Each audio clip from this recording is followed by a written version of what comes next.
Ieu dongeng miboga judul Rahwana, anu diterbitkeun ku Storyweaver, ditulis ku Diraj Dubey.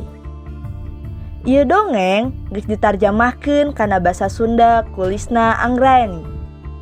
Wilujeng ngargepkeun.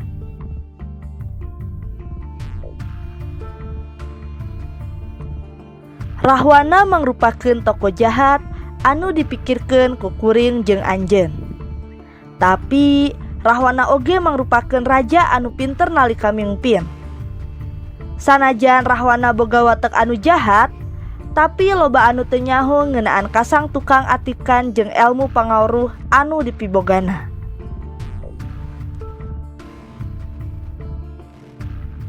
Rahwana mangrupakeun putra Resi Agung Wisrawa. Indungna ngaranna Kaikesi. Akina jelema anu wijaksana, sarta mangrupakeun salah saurang bagean tina 10 Prajapati atawa para putra Brahma. Jeung anggota Saptaresi 7 Resi Agung.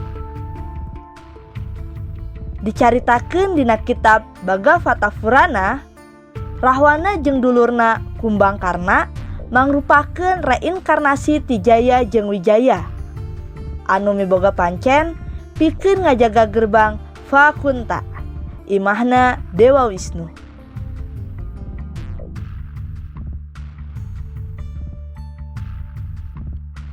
Kacaritakeun harita panjaga gerbang Dewa Wisnu nolak asupna biksu Sanata Kumara.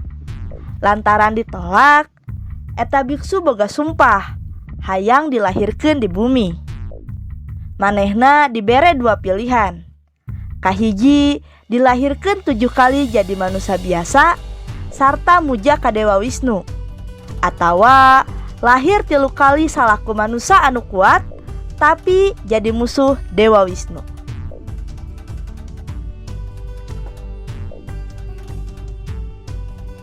Para panjaga gerbang nyokot pilihan anu akhir.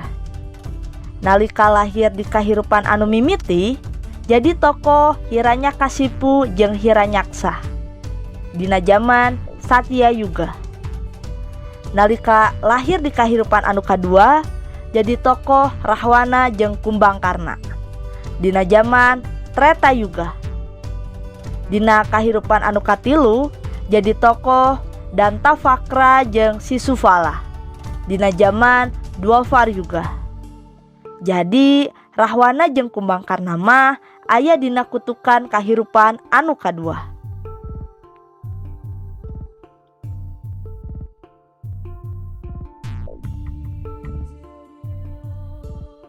Naha dengaranan Rahwana?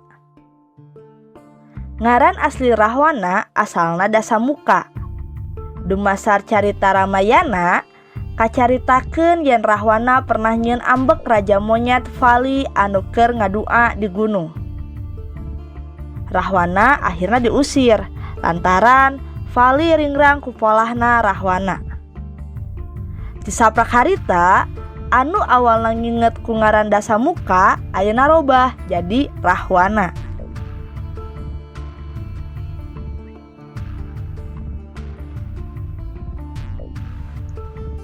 Aya carita sejen ngeunaan Rahwana. Manehna hayang mindahkeun Gunung Kailas ka Alengka. Rahwana boga ide pikeun ngangkat eta gunung. Tapi Dewa Siwa nyecepkeun sukuna pikeun nahan eta gunung.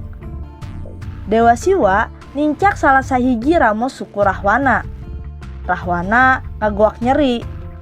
Rahwana kataji ku kakuatan Siwa. Kitu oge jeung Siwa kataji ku kakuatan Rahwana.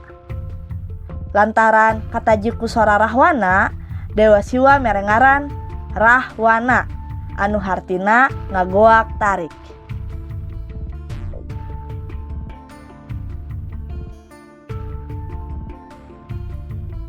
Rahwana katelah jahat lantaran manehna nitah Brahma sangkan leuwih jago tibatan manehna. Kukituna Rahwana katelah adigung jeung gede hulu. Kadulurna sorangan oge jahat. Kuera teh dulurna Rahwana anu mimpin Karajaan Alengka. Tapi eta karajaan direbut ku Rahwana. Tuluy nitah Kuera pindah ti eta karajaan.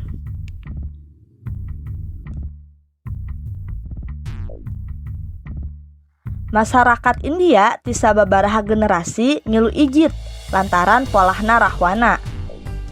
Carita anu pangkasohorna nyaeta Rahwana nyulik Sinta ti Rama. Sanajan Rama geus ngahampura kana kalakuan Rahwana, tapi loba masyarakat India anu masih can ngahampura kana polahna. Nepi ka aya tradisi di unggal tahun pikeun ngaduruk patung Rahwana.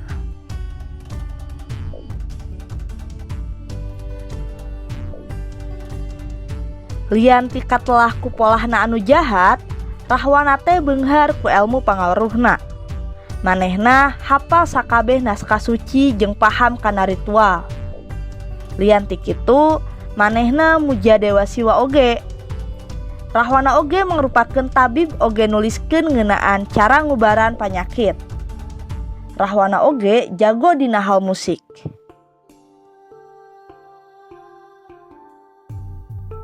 Rahwana nuliskeun lirik lagu anu dijudulan Shiv Tandav.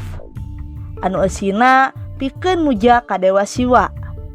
Dina hal olahraga Rahwana jago angampora, anu mangrupakeun jenis olahraga tarung ti suku Sinhala. Karya ilmiah anu kawentar Ravana Samhita oge ditulis ku Rahwana.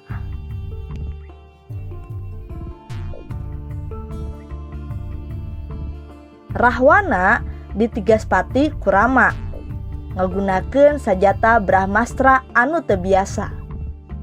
Sanajan Rahwana beunghar ku elmu pangaruhna, tapi teu saimbang ku polahna.